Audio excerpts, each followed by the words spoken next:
Even if we accept that the world we see around us is a reflection of our inner world, what we think, believe, feel, why is it not one-to-one? Why is it not always a direct, perfect reflection, like looking in a mirror? We're going to talk about this today, and I'm pretty excited about it. My name's Ricardo, and I've been studying and practicing the occult for the past 5 years.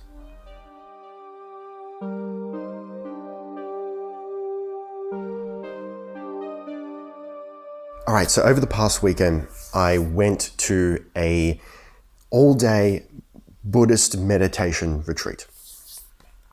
So meditating the whole day from like 9 to 5, pretty much.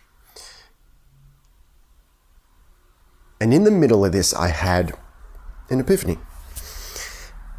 So just real quick, I'm personally working on learning to receive a little bit better. So that's my own thing I got to work out. And off the back of this, I was thinking about left and right, the polarities, give and receive. And then I started thinking about a mirror. You look in the mirror and you can see your reflection perfectly. And what I mean by that is you move your right hand and you can see on the right side of you, your hand is moving. But you look at reality, you look at another person, and their right hand is on your left, right? So it's like it's flipped.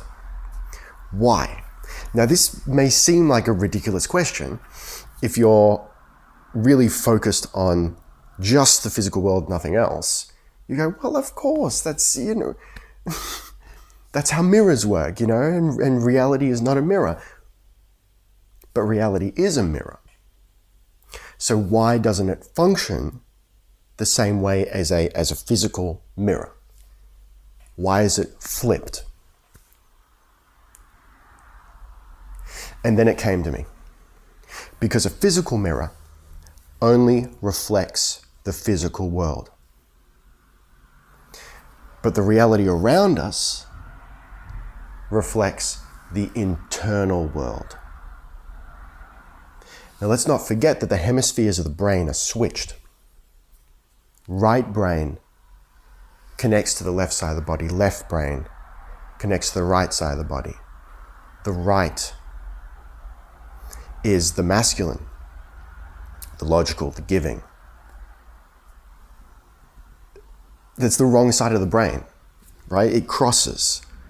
So just like, here's a little hint, a little clue. There's clues everywhere, man. So just as the brain, the hemispheres of the brain are switched, our external projection, the reflection of our inner world, is also switched. And I don't just mean in a physical sense. So even if you are someone like myself who has fully accepted the idea that the world around you is a reflection of your inner world, and so you can look at what's going on around you and you can get a sense of what you need to learn, what's going on in here, what you actually think, feel, believe, and how you need to change your reality. Manifestation. But it doesn't always match up, does it? And a lot of the time, these things tend to work in opposites, reverse polarities. Why? Because we need catalyst. And that doesn't necessarily mean that we need tragedy. We don't need bad things to make us change, but we need something to push us to change. So for example, if you want to be rich, and within your physical reality, you are rich, then what is motivating you to become rich? It's like time travel. If we subscribe to a linear model of time, which I don't, but just for the sake of argument, And I love time travel movies. Look, we don't need to get into it, but linear time. Something happens. Hang on, we'll go this way.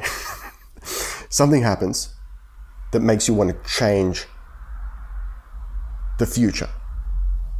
So you go back to the past, to before that happens, to change the past in order to change your future.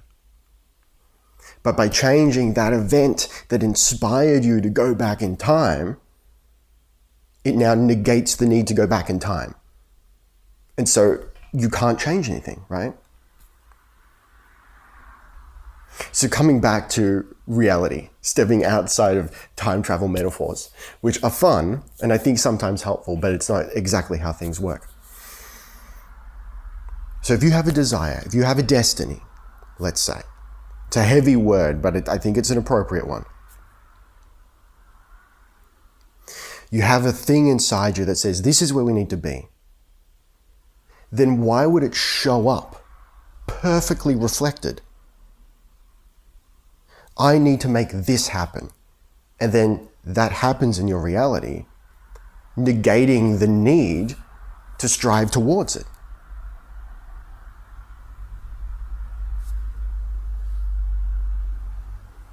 And ultimately, we need to understand that we are creating all this. And when you look at it through that lens, it makes even more sense, in my opinion.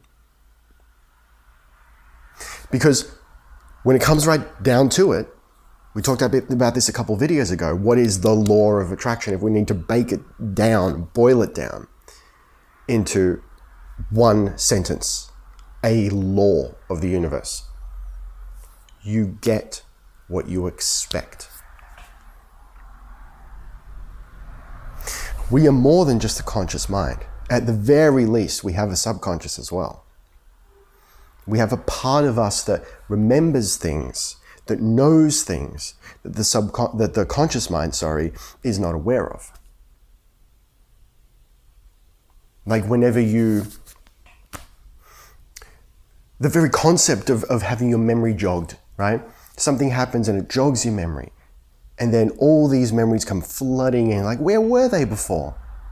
Not hanging out in your conscious mind because you don't need them. They're back here, they're stored, they're ready for when you do need them. We have access to information, one way or another, that is hidden from us.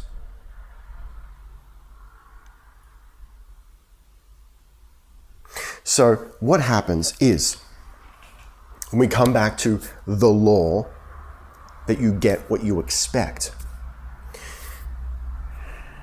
If you expect, let's use money because it's easy. If you expect to make a lot of money, then there's no problem, is there? You'll get it.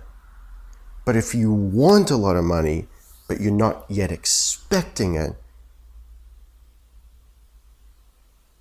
then your mind, body, spirit complex. So this is including the stuff that's not in the conscious mind, the stuff you know, but that you don't know that you know, or you don't remember that you know. Our whole complex needs to construct a reality that will allow you to expect the money, or the relationship, the car, the career, the destiny.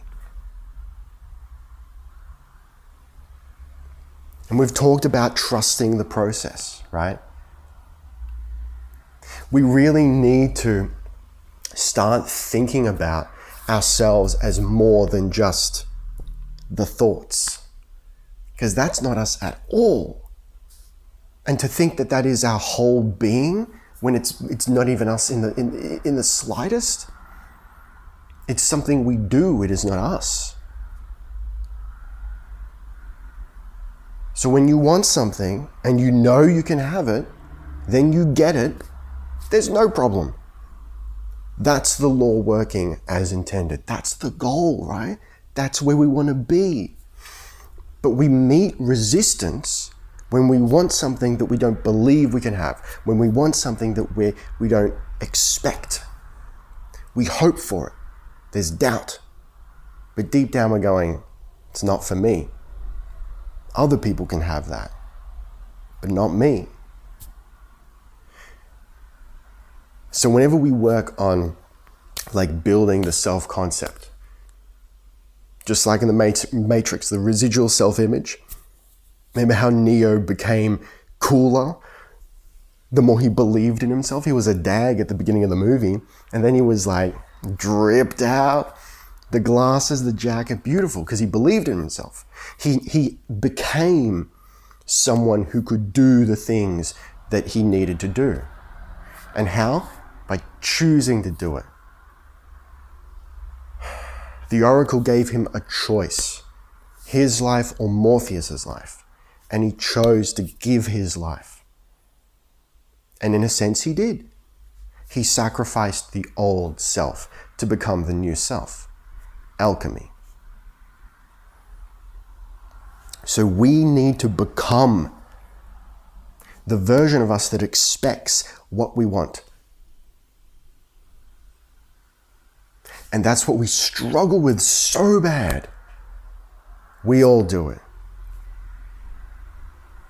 Because we want to stay this version of ourselves, but have all the stuff that the future us is going to have. That the future us deserves and the future us expects. It doesn't quite work like that. I've spoken to a few people lately that expect bad things. And it just becomes a feedback loop, right? At some point, we have to choose to break that loop. And there's all sorts of ways to describe this. People talk about being delusional. You can train your mind to be disciplined, to only focus on positive things. You can engage in ritual. And that ritual can take many forms. It can be just as simple as music. Because make no mistake, music is fucking powerful, man.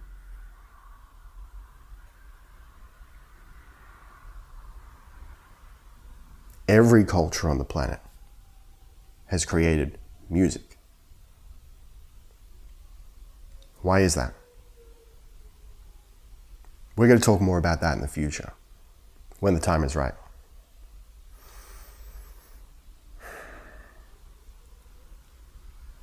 So you get what you expect. But when you're not expecting it, when you don't believe it can happen, the world reflects in reverse. Why? To push you to change. We've talked about this before, and it needs repeating. Because it is one of the most important, fundamental insights, truths. Just like in the Matrix. Do not try to bend the spoon, that's impossible. Only try to realize the truth. There is no spoon. Then you will see it is not the spoon that bends, it is only yourself. We are not bending reality because reality doesn't exist. It's simply a reversed reflection of our inner world. It's there, it's designed to push our buttons so that we can get to where we want to go. So that desire in you is important. It's not shameful. You're not meant to fight it to remain humble, to be worthy in some fashion. It's there. Because that's where you need to go. It's a little preview.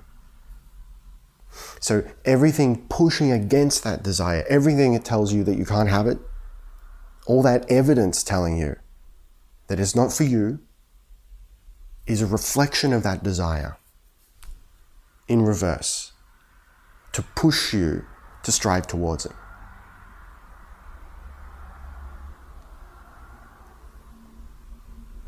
And we do that not by bending reality, which is not real, it's only a reflection.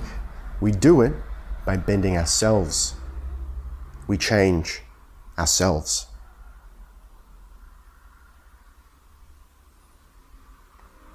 I'm not going to ask you to like and subscribe because I know you already have. As always, take what resonates and discard the rest.